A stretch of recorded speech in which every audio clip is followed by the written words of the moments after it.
The worst part wasn't that he saw it. It wasn't even that he read it. It was the way he looked at me after. Because in that moment, I knew. Not thought. Not feared. Knew. Everything was over. It didn't happen during a fight. It didn't happen during some dramatic confrontation. It happened on a normal night.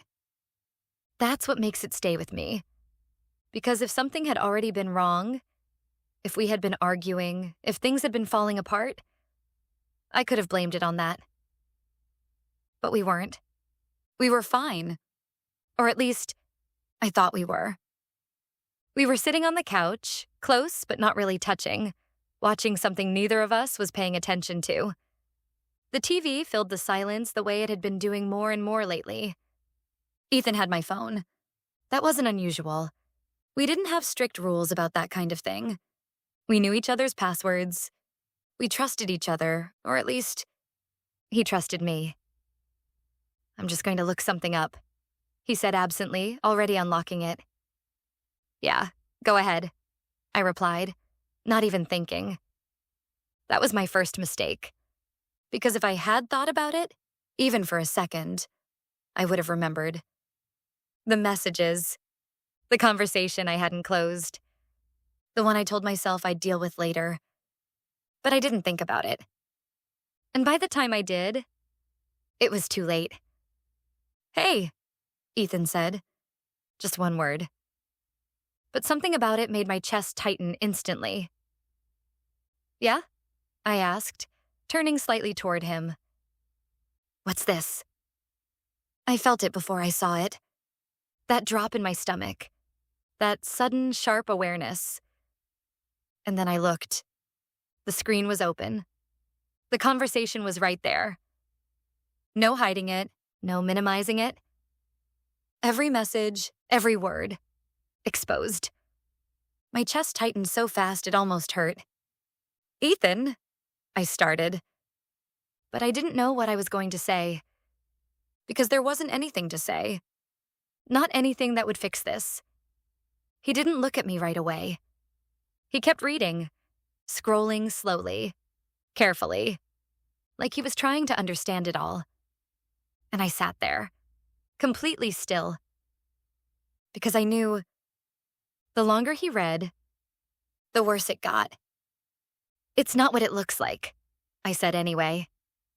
The words felt automatic, empty. Even as I said them, I knew how they sounded. Ethan let out a quiet breath. Not angry, not loud, just tired. Then finally, he looked up at me, and everything inside me dropped. Because there was no anger in his eyes, no yelling, no shock. Just something else. Something I wasn't ready for. Understanding. Like he had just put something together. Like he had suspected it. And now he had proof. How long? He asked. His voice was calm. Steady. Too steady. What? I said, even though I knew exactly what he meant. How long has this been going on? My mind started racing. Not because I didn't know the answer, but because I didn't know which answer would hurt less. The truth? Or another lie? Not long, I said quietly. The second it left my mouth, I regretted it, because I could see it in his face. That small shift, like something inside him just clicked. Don't do that, he said. Not loud, not harsh, but firm. Don't lie to me now. Silence filled the room. Heavy. Because he wasn't asking anymore. He was giving me one last chance, and I knew it. 3 months, I said. The truth felt heavier than I expected. Like saying it out loud made it permanent. Ethan nodded slowly.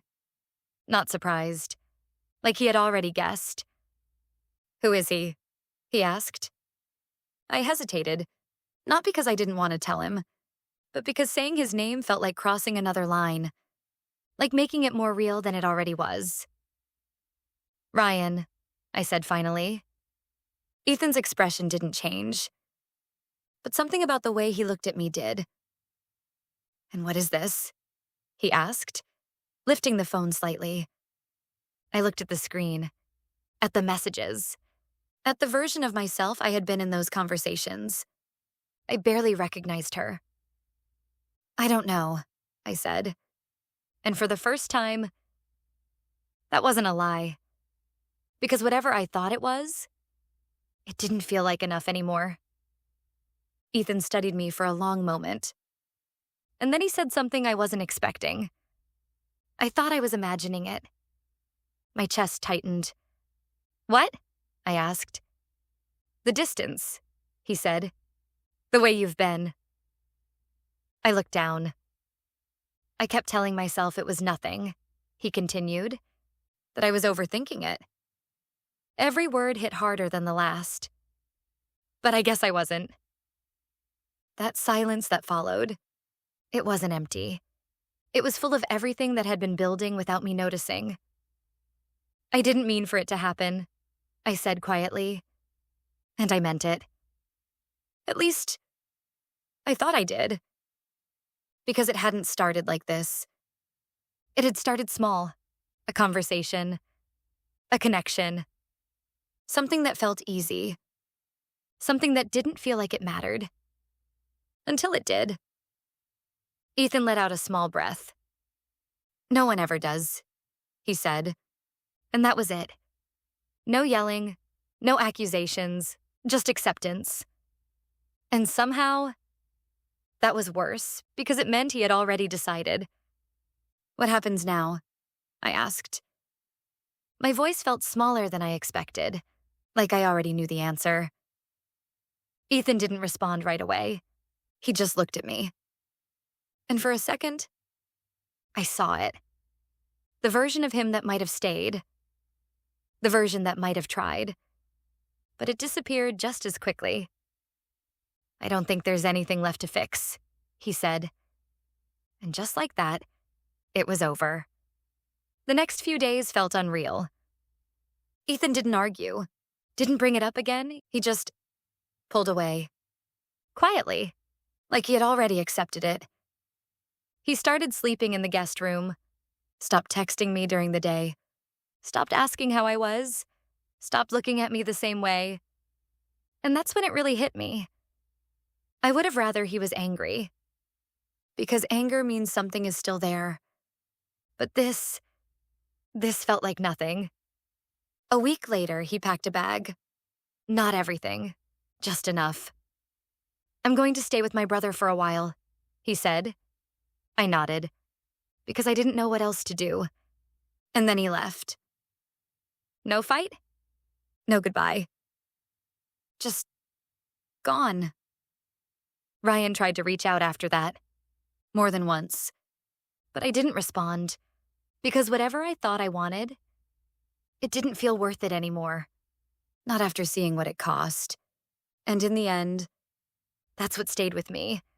Not the messages, not the lies, but that moment. The moment he looked at me after reading it. Because in that one look, I saw everything. What I had done. What I had lost. And the exact second it was all over,